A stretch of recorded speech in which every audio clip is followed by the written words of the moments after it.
with an elected two-house legislature and certain guaranteed rights for its citizens. Honolulu sported an opera house, an elegant hotel, and a royal palace.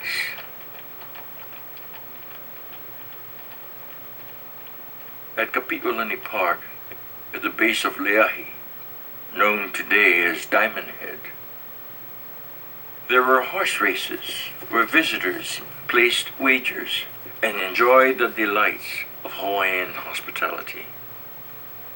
In the full glory of Saturday afternoon, a festive day with the natives, girls by twos and threes canter up and down the streets, with their riding habits streaming like brilliantly colored banners floating behind the horse's tail.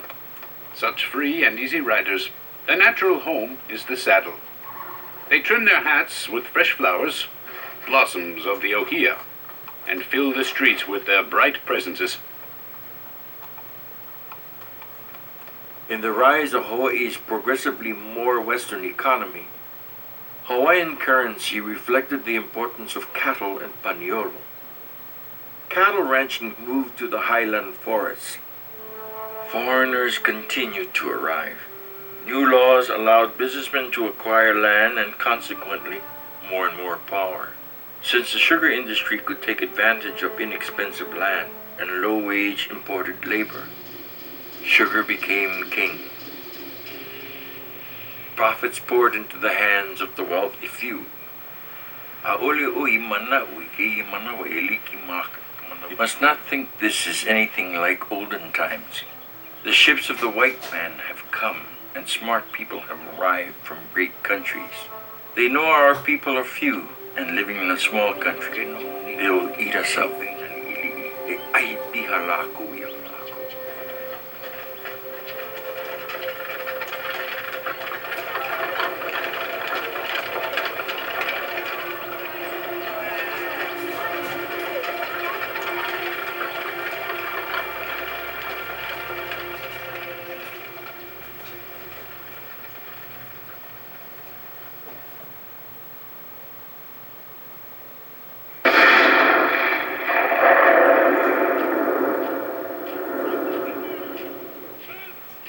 In January of 1893, the Hawaiian kingdom was overthrown with the aid of U.S. troops. Queen Liliuokalani, Hawaii's last reigning monarch, was arrested and imprisoned.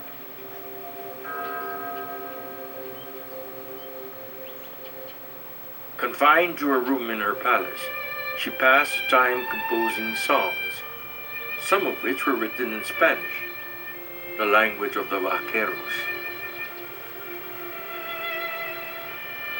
After the United States annexed Hawaii as a territory in 1900, keeping Hawaiian culture alive became all the more difficult. By the early 20th century, there were over 30 ranches in the islands, ranging from 2,000 to well over 200,000 acres.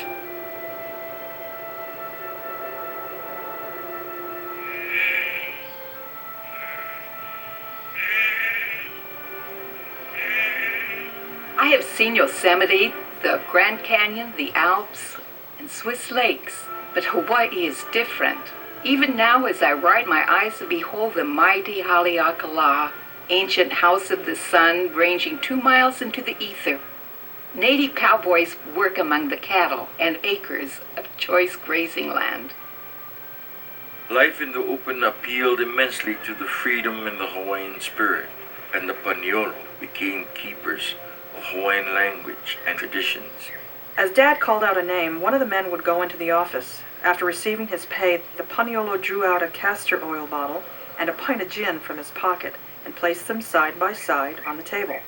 Then he took the knife from his legging, beheaded each bottle with a neat tap, brushed the glass into the wastebasket, and downed the contents of one after the other, the gin, of course, coming last. He said as he was driving down the road, he looked down there, it was so beautiful. The moon was coming up, and then the sun was gone down, the moon was coming up, and he knew right there and there that he was really in love, but he was in love with Hawaii, you know. In other words, Why make one poor girl sad when you can make them all happy? Right, bro? Where were the women all this time? Was down Kakai, dry fish, making salt. Grandma them had about 6 salt beds. The way they pick up January, February, March, winter months. Grandma them used to go outside, bring home, hang inside the ekimau, and then next day just spread them outside inside they call it a pakai. And then Grandma them used to huli clean all the opala like that. Sometimes get coral mixed up, and then they put inside the bag, take home, put on a donkey, walk up to our. So much I can tell you about Grandma them. And then they used to weave lauhala. Grandpa them all used lauhala hat. We never had that during their days. And they used to make inside pake moina for us momoy on top.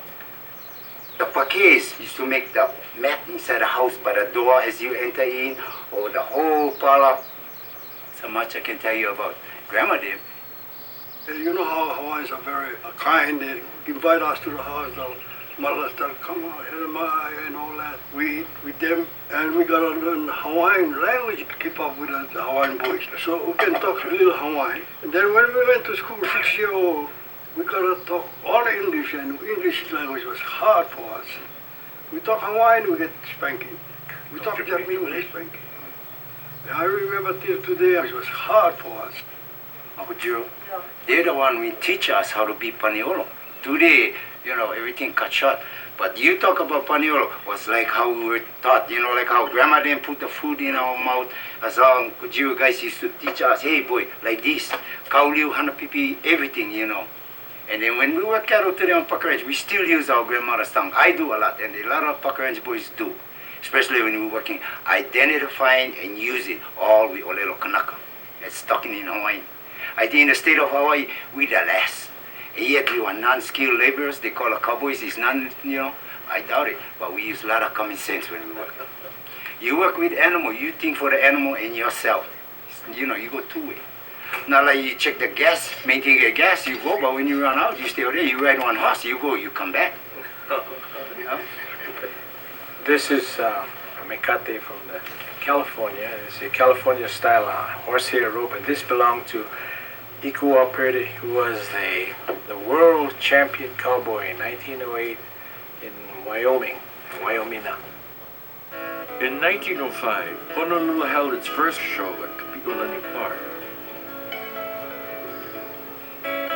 Fresh out of Buffalo Bill Cody's Wild West show, Angus McPhee, the world champion bronc rider and roper, sailed across the Pacific to compete.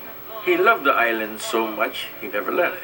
3 years later, in 1908, Eben Lowe, McPhee's good friend, sold his share in Uwa'awa'a Ranch on the Big Island of Hawaii and took 3 paniolo to the biggest event in all America, the Cheyenne National Championship Rodeo. 10,000 counting for Frontier Days. Record-breaking crowd will be here from Colorado. Ropers from Hawaii cause sensation. They carry away championship. My best boys reached Cheyenne for the big show in August of 1908. Word traveled to all the camps that these Kanakas were real wizards. I would pit them against the finest in the world, then wager my silver spurs and $2,000 saddle against anyone in a contest with them, whether on mountains or on plains.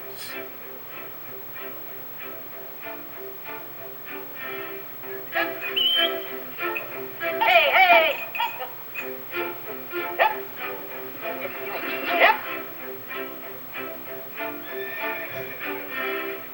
On the first day, the mounts given to our riders were not the best, but Jack, Ikawa, and Archie gave the 30,000 spectators a thrill. Not only from the far south, but from the far north came men to compete.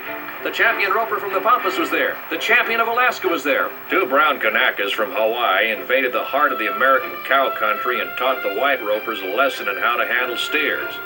This morning, they led in the World Championship steer roping contest with excellent prospect of taking the title out of Wyoming for the first time since Frontier Days began 12 years ago. On the third day, Ikawa drew the first steer, and we never saw a cooler man in action. Ikawa was standing perfectly still, like the statue of Kamehameha, waiting for the flag to drop. Within 20 seconds, Ikawa's rope circled clean around the horns. Purdy defeats all comers. Koa takes third place. Jack Lowe shows up among first six. And Aikua Purdy of Honolulu, Hawaii, took the roping championship with 20 seconds of time to spare. Purdy busted the animal so hard it lay stunned and completed the tie in 1 minute. Here was something new. The idea of a Hawaiian defeating a real cowboy at the Cowboys' own particular game. These three men were up against the best from all over the world. No welcome party ever was more exciting than when Ikwa Purdy and his cowboy companions came down the gangplank. Pa'u Riders and Royal Hawaiian Band were all there. Ikwa shook hands with Papa. Papa raised his hand for silence.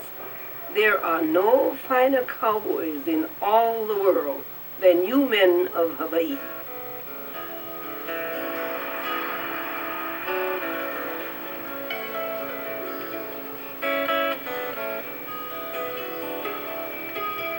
Perhaps for the island cowboys, the love and adventure of their own daily lives surpassed the glory of competition. None of them felt the need to ever compete again. And except for those who had witnessed their unique skill and daring, or ropers like America's most famous cowboy, Will Rogers, who was fascinated by the Paniolo style, the Hawaiian Paniolo remained virtually unknown to the outside world.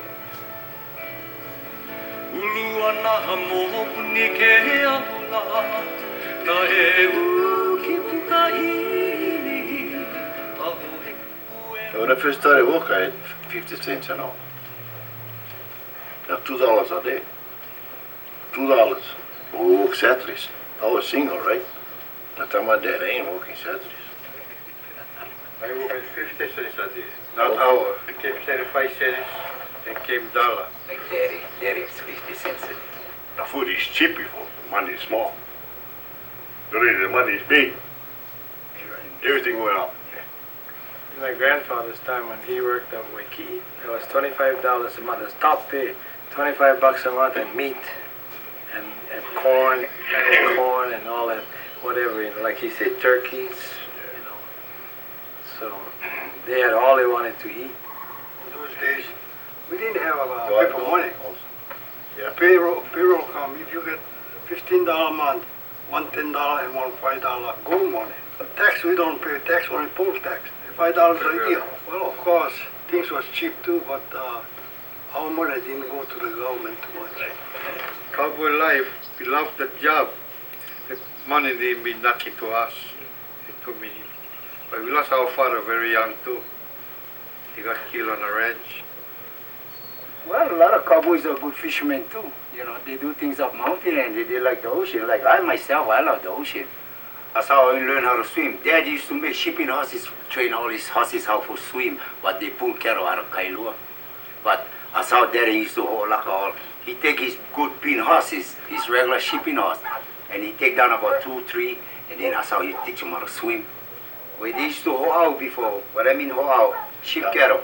Daddy had 2 dogs before, left there like I spotted. And he used to bite it, keep it jump in the water, and then swim out to the rowboat.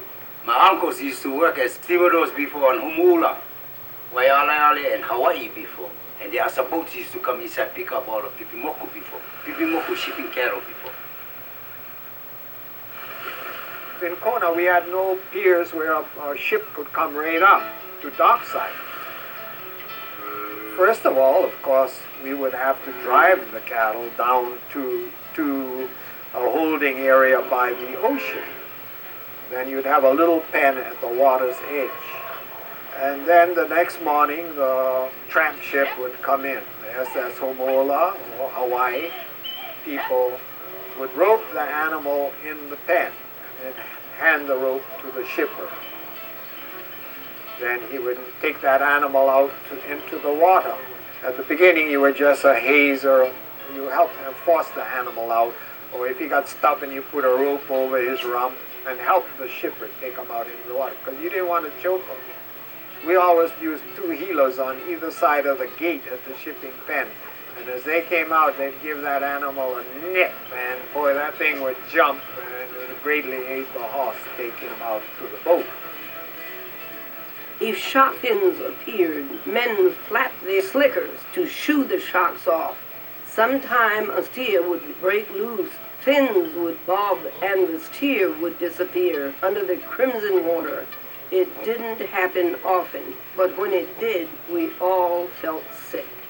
A cowboy would throw his rope coiled to the helmsman. They'd put a halter on, take the rope from that halter and tie it to that 4x6 that was in the middle of the boat. And you'd keep the animal's head out of the water so he wouldn't drink salt water. If he did, he'd choke and you did have to butcher him aboard. So after they had 5 or 6 on either side, they would take that out to the mother ship.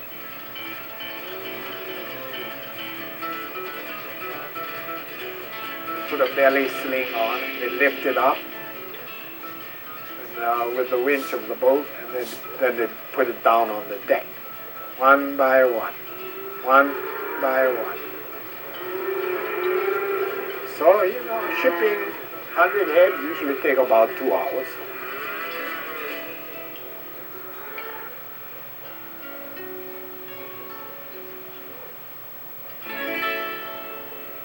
I started to hang around the waterfront in the ships when I was 10, and when I was 12, I got my first paycheck as a deckhand on the harbor tug Manelli. I have fond memories of the cattle run. We carried cargo, mail, and passengers. It made a very interesting life for us who were on the ships, because a lot of times when they hoisted the cattle overhead, the cattle decided to go to the bathroom. And it was a hell of an experience, because I was a young guy, and I'd take my girlfriend to the Powwow Theater when we had some time ashore, and I'd see everybody in the theater moving away, because no matter how many showers you took, if you're on the cattle run, oh boy, that was terrible. On those ships, we had mostly Hawaiian seamen called sailor-mokos, and they, like the cowboys, were strong, agile, with a natural grace that the Hawaiians have. And they were fun days. They were hard days because we worked hard, long hours, not too much money, but just a wonderful experience. And one of the rewards for the shippers who'd been in the water wet all day was a good shot of okolehau. My father would always have a flask of that down there, and they'd all come up and get their jig as the boat. That was something they looked forward to. Then my cousin Kapua Ewer, perfect balance, and she was perfectly at home on a horse. I was the only one I ever knew, only female that ever participated in shipping cattle, that is roping them and taking them out. After the shipping was over and Humula was pulling out, all these cowboys that come down at the ship, you see their horses tied piave tree, shoes and leggings, you see their shoes, all lace boots alongside of them. And then, when you look for the cowboy, he's out there on the reef, throwing net,